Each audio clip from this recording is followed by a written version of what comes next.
Good morning friends. आज का पहला क्वेश्चन है, किस राज्य के कछार जिले ने स्कॉच अवार्ड जीता है? फ्रेंड, इसका आंसर असम होगा। और हमारा ट्रिक है, कोच अपने विद्यार्थियों को हमेशा आसमान की ऊंचाइयों पर देखना चाहते हैं।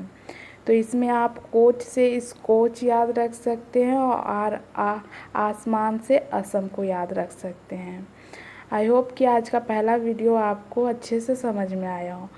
अब हम अपने अगले क्वेश्चन की तरफ बढ़ते हैं। आज का दूसरा क्वेश्चन है फ्रेंड, हमारा क्वेश्चन है, वाराणसी में रुद्राज कन्वेंशन सेंटर का उद्घाटन किसने किया है? आंसर है नरेंद्र मोदी। और हम इसे एक छोटी सी ट्रिक से याद रख सकते हैं कि नरेंद्र मोदी शिव के बहुत बड़े भक्त हैं और शिव से रिलेटेड चीज़ों का उद्घाटन नरेंद्र मोदी ही कर सकते हैं। इस टाइप से आप क्वेश्चन आंसर को जोड़कर याद रख सकते हैं। अब हम आगे बढ़ते हैं। अगला क्वेश्चन है हमारा, टोक्यो ओलंपिक का चीयर सॉन्ग हिंदुस्तानी वे किसने लॉन्च किया है? इसका आंसर है फ्रेंड्स AR रहमान। और हमारा ट्रिक है, हिंदुस्तानी वे सॉन्ग ने हमारे हिंदुस्तान के मान को और बढ़ा दिया है। हम इसी सॉन्ग को लेंगे, इंडियन से रिलेटेड है हिंदुस्तानी वे सॉन्ग। बस हमें इसमें ये याद रखना है कि इसे किसने लॉन्च किया है। तो आप ऐसे जोड़ सकते हैं कि हिंदुस्तानी वे सॉन्ग हमारे हिंदुस्तान के मान को और बढ़ा दिया है। तो आप मान से AR रहमान याद रख सकते हैं। देखिए रहमान में लास्ट में मान आ रहा है, तो इस टाइप से आप याद रख सकते हैं। अब हम अपने अगले क्वेश्चन की तरफ बढ़ते हैं फ्रेंड्स। हमारा आज का फोर्थ क्वेश्चन है, किस राज्य सरकार ने इलेक्ट्रिक बाइक टैक्सी योजना शुरू किया है? तो इसका आंसर है फ्रेंड कर्नाटक। और हमारा ट्रिक है, इलेक्ट्रॉनिक टैक्सी बहुत नाटक करती हैं, एक बार ख़राब होने पर जल्दी ठीक नहीं होती हैं। तो इसमें आप नाटक से कर्नाटक याद रख सकते हैं। अब हर कोई तो मैकेनिक होता नहीं है। इससे अच्छा तो पुराने ज़माने में बैलगाड़ी ही थी, जो कि उनको ठीक करने में कोई दिक्कत नहीं थी। अब आजकल इलेक्ट्रॉनिक चीज़ें चल गई हैं, तो चलती तो अच्छे से हैं, लेकिन अगर बीच रास्ते में ख़राब हो गए बुरी तरह तो उतनी दिक्कत भी देती हैं। तो आप इस तरह से रिलेट करके क्वेश्चन आंसर को याद कर सकते हैं। अब हम अपने अगले क्वेश्चन की तरफ बढ़ते हैं। हमारा आज का पांचवा क्वेश्चन है फ्रेंड्स, किस राज्य सरकार ने स्थानीय छात्रों को 50% आरक्षण देने का निर्णय लिया है? फ्रेंड, इसका आंसर है तेलंगाना। और हमारा ट्रिक है, सरकार छात्रों को जब ना तब मक्खन लगाती रहती है। मतलब नौकरी नहीं देती है, कुछ ना कुछ ऐसे ही झांसा देती रहती है। और अगर कोई एग्ज़ाम क्वालिफाई भी हो जाता है किसी स्टूडेंट का, तो लंबे समय तक उसे इंतज़ार करना पड़ता है, या फिर कोई वैकेंसी निकलती है तो उसका एडमिट कार्ड जल्दी नहीं आता है, ऐसे करके अटकाई रहती है। तो मतलब इस हमारा ट्रिक कुछ ऐसा ही है, सरकार छात्रों को जब ना तब मक्खन लगाती रहती है बट नौकरी नहीं देती है। तो इस टाइप से आप याद रख सकते हैं। तो मक्खन लगाना मतलब तेल लगाना, मतलब ऑयल चीज़ें हैं, मक्खन भी ऑयली है और तेल भी ऑयली है। तो इसे आप याद रख सकते हैं कि मक्खन लगाना मतलब तेलंगाना, और कुछ तो हो भी नहीं सकता फ्रेंड। तो आप ऐसे याद रख सकते हैं। तो कहाँ पे मक्खन लगाया जा रहा है? मतलब तेलंगाना में छात्रों को 50% आरक्षण देने का मक्खन लगाया जा रहा है। ऐसे आप याद कर सकते हैं। कोई ज़्यादा इसमें दिक्कत नहीं होनी चाहिए फ्रेंड, क्योंकि ये आपको क्वेश्चन आंसर दोनों मिक्स करके ट्रिक बनाया गया। आप एक बार ट्रिक देख लेंगे तो आपको ऑलरेडी सब दिमाग में बैठ जाएगा। अब हम अपने अगले क्वेश्चन की तरफ बढ़ते हैं। आज का हमारा छठवां क्वेश्चन है फ्रेंड्स, देश का पहला अनाज ATM कहाँ शुरू हुआ है? फ्रेंड, इसका आंसर गुरुग्राम है। और हम इसे दो ट्रिक से याद रखेंगे। तो पहला ट्रिक है फ्रेंड, अनाज का उत्पादन गांव में किया जाता है। ये तो बिल्कुल सही है, अनाज का उत्पादन गांव में किया जाता है।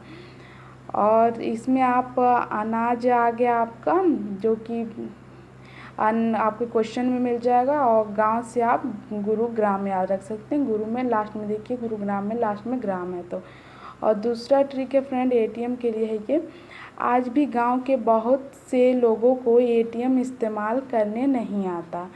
तो इसमें आप ये गांव से आप फिर समझ सकते हैं कि ये गुरुग्राम से रिलेटेड है। और एटीएम आपके क्वेश्चन में ऐसे मिल जाएगा कि अनाज एटीएम कहाँ शुरू किया गया, ये दोनों मतलब एक ही है पर ट्रिक हमारा दो है। तो आप ऐसे पहचान सकते हैं कि अनाज एटीएम कहाँ शुरू हुआ है, तो गुरुग्राम में। आई होप कि ये भी आपको क्लियर हुआ हो। अब हम अपने अगले क्वेश्चन की तरफ पढ़ते हैं।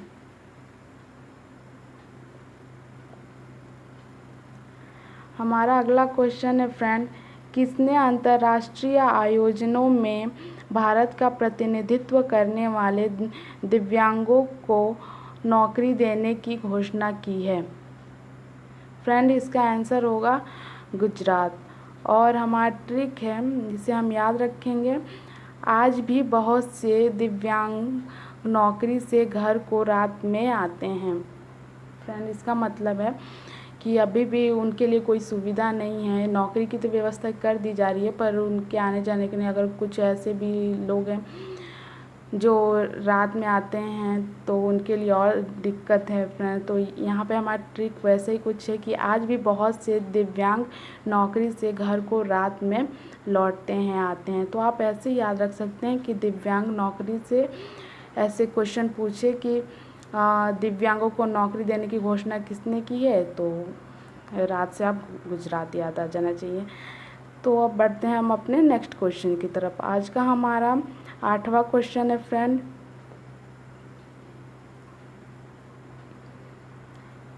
किस राज्य ने विश्व बैंक की मदद से साल्ट कार्यक्रम शुरू किया है? फ्रेंड इसका आंसर होगा आंध्र प्रदेश। और हम इसे ट्रिक से याद रखेंगे, विश्व का कोई भी अंधा व्यक्ति खाने को चख कर ही बता सकता है कि खाने में नमक है। ये तो बिल्कुल सही है, उनको दिखाई नहीं देता तो पता कैसे करेंगे कि खाने में नमक डाला गया है या नहीं डाला गया है। तो आप इसको ऐसे याद रख सकते कि एक अंधा व्यक्ति नमक डाला गया है या नहीं खाने में, ये वो चख कर ही बता सकता है, देखकर नहीं बता सकता। तो आप ऐसे याद रख सकते, अंधा से आप आंध्र प्रदेश याद रख सकते हैं, विश्व पूछा है तो विश्व बैंक याद रख सकते हैं, और नमक से साल्ट याद रख सकते हैं। इस तरह आपको सब क्वेश्चन आंसर मिक्स हो गया है। तो आपको ये कैसे भी क्वेश्चन घुमा दे आपको आंसर इन्हीं में से मिल जाएगा। अब हम अपने लास्ट क्वेश्चन की तरफ बैठते हैं फ्रेंड। आज का लास्ट क्वेश्चन है हमारा,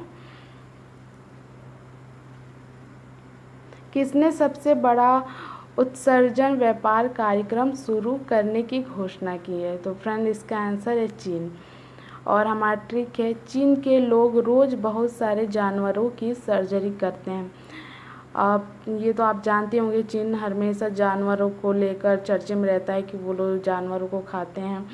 तो उसी तरह से हमने एक ट्रिक बनाने की कोशिश की है। चीन के लोग रोज़ बहुत से जानवरों की सर्जरी करते हैं। तो यहाँ पर आप सर्जरी से उत्सर्जन याद रख सकते हैं। देखिए लास्ट में सर्जन आ रहा है और सर्जरी सेम हो जाएगा। तो इस तरह से आप याद रख सकते हैं कि ये उत्सर्जन व्यापार कार्यक्रम शुरू करने की घोषणा किसने की है, तो चीन ने की है। तो आई होप आज का सारा क्वेश्चन आपको क्लियर हुआ हो। एक बार अगर आपको कन्फ्यूज़न हो कुछ भी तो एक बार और वीडियो को रिपीट करके देखेंगे तो अच्छी तरह क्लियर हो जाएगा। तो आज के लिए बस इतना है, मिलते हैं अगले वीडियो में। Thank you.